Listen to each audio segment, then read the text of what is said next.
Des milliers de cathédrales font sonner leurs cloches. Sur toutes les horloges, il est 18h50, heure exacte à laquelle l'alarme d'incendie a retenti à Notre-Dame de Paris. En solidarité avec le diocèse de Paris, la conférence des évêques de France avait annoncé que toutes les cloches des cathédrales de France sonneraient à cette heure-là.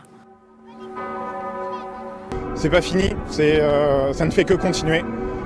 Il y a un morceau qui est tombé, mais c'est pas grave, on rebâtira à la place et on continuera à vivre. C'est un monument vivant, c'est pas de la pierre et du bois. C'est une église, il y a des naissances, il y a des baptêmes, il y a des mariages dedans. Et on va continuer à vivre comme avant.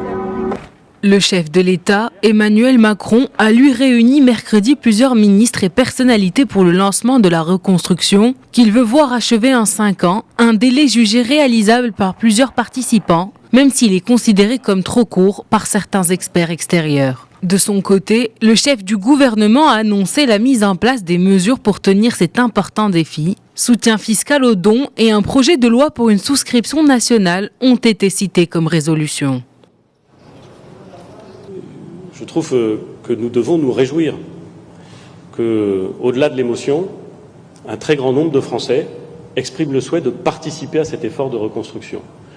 J'ai indiqué les conditions fiscales dans lesquelles ces dons allaient être traités.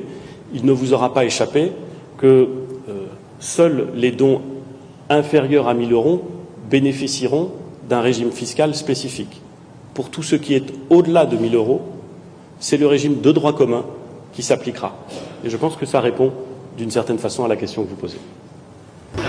2 jours après l'incendie qui a ravagé Notre-Dame, les autorités françaises ont annoncé l'ouverture d'un concours international d'architectes pour lancer le chantier énorme de reconstruction de la cathédrale en 5 ans, comme promis par Emmanuel Macron. Face à ce chantier colossal, les contributions affluent d'Apple à la Banque centrale européenne, du géant pétrolier Total aux familles fortunées de France, en passant par des milliers d'anonymes dépassant les 800 millions d'euros.